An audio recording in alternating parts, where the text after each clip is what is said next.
Bonjour tout le monde, bienvenue à vous sur ma chaîne Tout est dans la graine. Donc aujourd'hui on va parler des cultures de sacs de pommes de terre et donc je vais vous montrer un peu le rendement sur 2 sacs à peu près, puisque je compte les laisser encore jusqu'à ce que les plants soient vraiment déshydratés, secs comme pas possible. Mais il y en a quelques-uns qui sont déjà pourris et du coup je comptais les ramener ici et vous en parler un peu plus dans cette vidéo.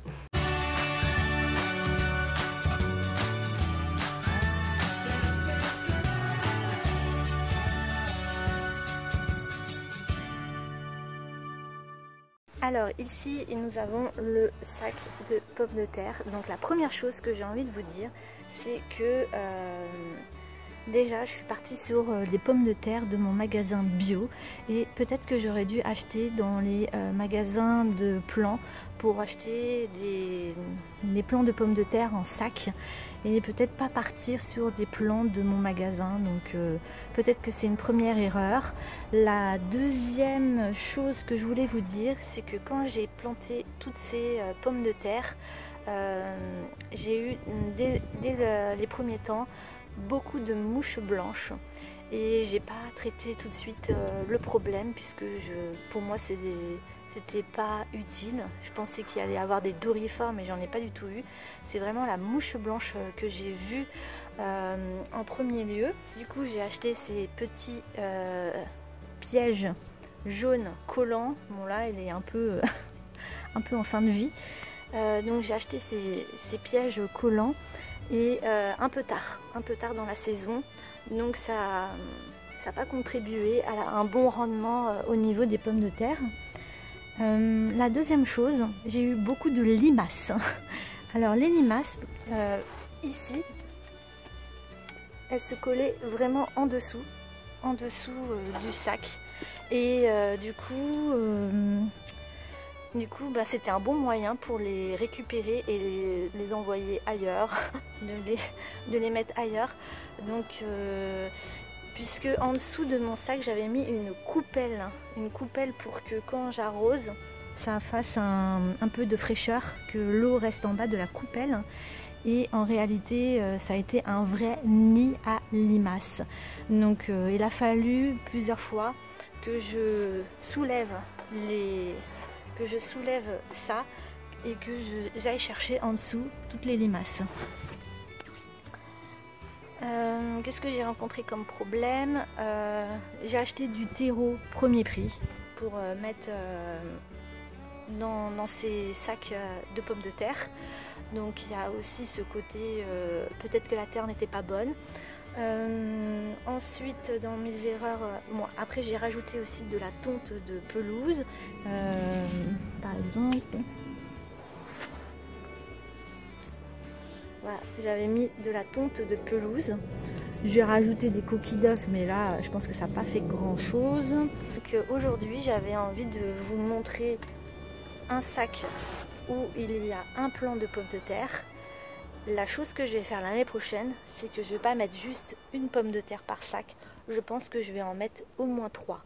Comme ça, s'il y a un plant qui est malade, qui est foutu, il y a la chance que d'autres plants de pommes de terre prennent le relais. Donc pourquoi pas.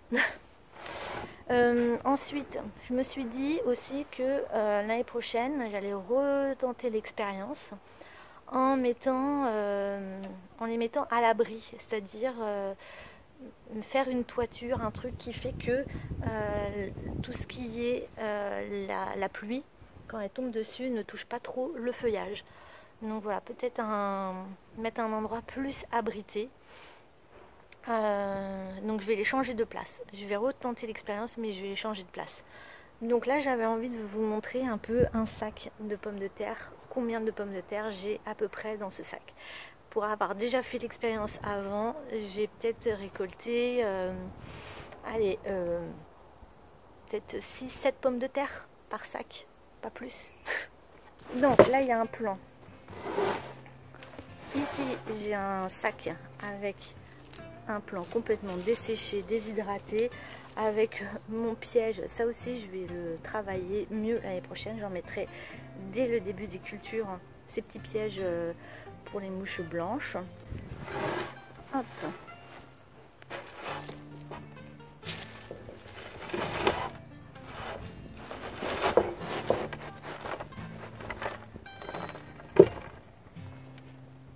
Déjà, je ne vois rien. Alors, y a-t-il des pommes de terre?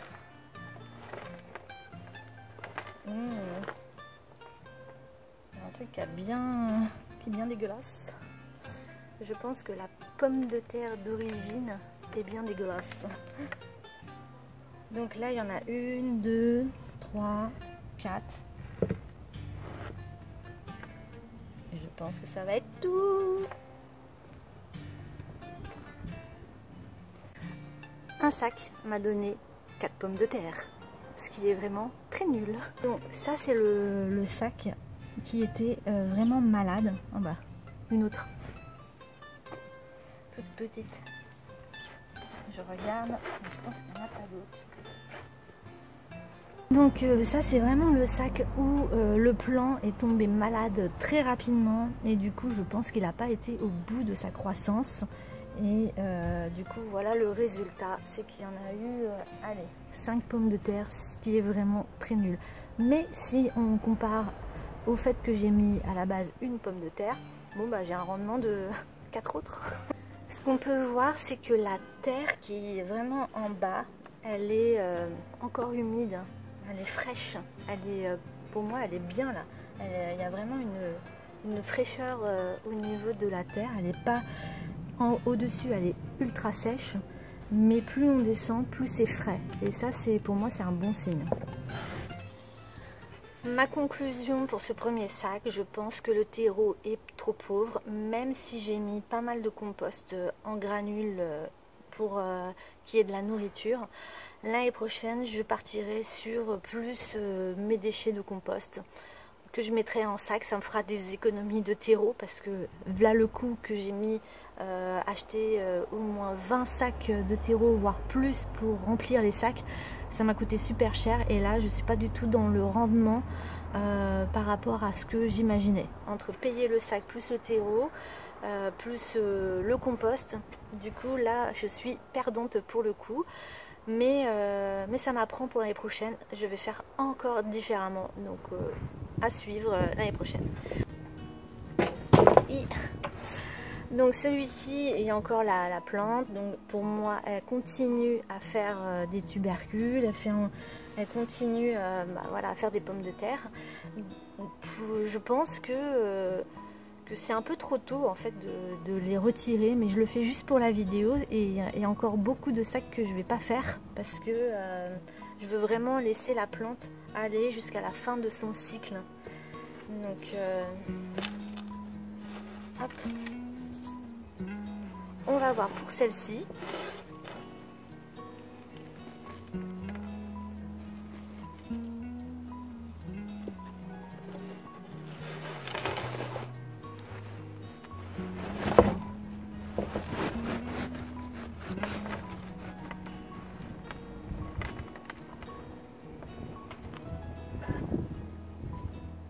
Pour le moment, je ne vois rien.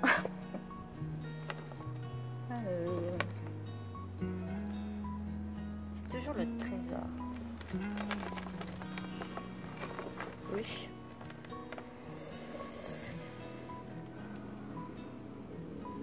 Là, il y en a 2.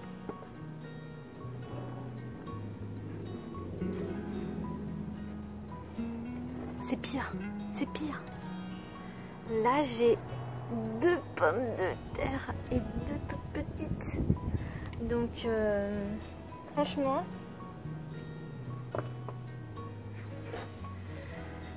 je suis assez triste du résultat.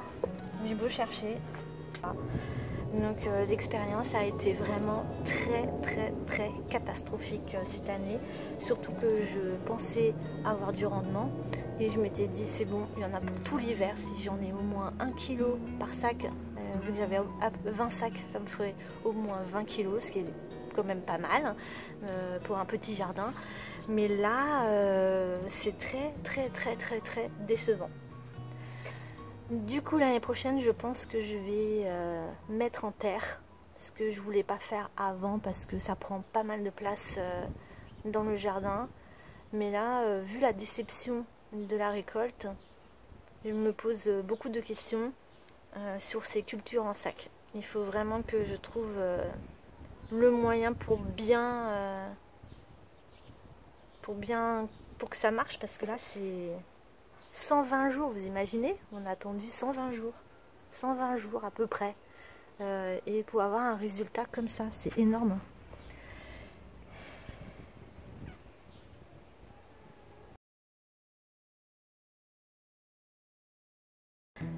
Je reprends du coup toute la vidéo par rapport à ma conclusion. Donc la première erreur, c'est peut-être d'avoir pris des pommes de terre dans les boutiques bio, là où je travaille. Donc l'année prochaine, première chose que je vais changer, prendre des pommes de terre que l'on achète dans les jardineries. Ça c'est la première chose. Deuxième chose, dès qu'il y aura des mouches blanches, mettre dès le départ des pièges jaunes anti-mouches. Troisièmement, utiliser plutôt du compost. Du compost, je vais mettre tout ce qu'il y a dans mes composts dans les sacs et non pas du terreau de premier prix.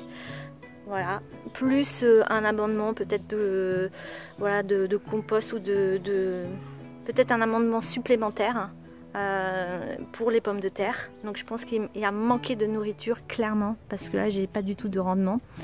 Donc ça c'est la troisième chose. Autre point, donc voir régulièrement les limaces qui se trouvent dans ces coupelles, puisque c'est là où je mets le sac de terreau. Donc les limaces se sont régalées à se cacher à ce niveau-là, parce que c'était frais, c'était humide, et moi c'était un bon moyen pour les ramasser. Autre point, mettre un abri par rapport à la pluie. C'est vrai que quand il y a eu, à un moment donné au printemps, il y a eu pas mal de pluie. Du coup, les maladies ont commencé à venir et j'ai pas réagi à temps parce que j'avais tellement de choses à faire ailleurs. Donc être plus vigilante par rapport aux maladies.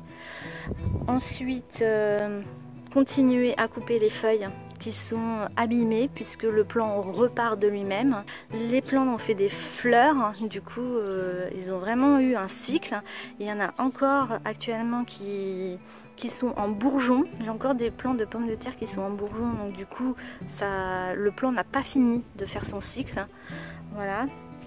Mais voilà, tant que je n'ai pas trouvé la solution pour les pommes de terre en sac, je vais continuer l'opération, mais l'année prochaine je vais assurer mes arrières en les mettant une partie en sac et une partie en terre. Là il n'y a pas le choix. Si on veut vivre de cette culture, que ça tienne pendant plusieurs temps, j'ai trop misé sur les sacs. J'étais trop sûre de moi. J'étais trop sûre que ça allait marcher et en réalité ça n'a pas marché. Voilà. Je vous montre quand même ce que j'ai déjà récolté auparavant. À peu près 6 sacs, j'ai mis 6 sacs et voilà ce que j'ai récolté. Donc là vous voyez sur les images un peu toutes les pommes de terre que j'ai pu récolter. Voilà pour cette vidéo de la déception, mais c'est un échec pour mieux rebondir. On verra l'année prochaine. Tout ne peut pas marcher dans le jardin. Donc je vous dis à la semaine prochaine pour une nouvelle vidéo sur la chaîne. Bisous, bye bye.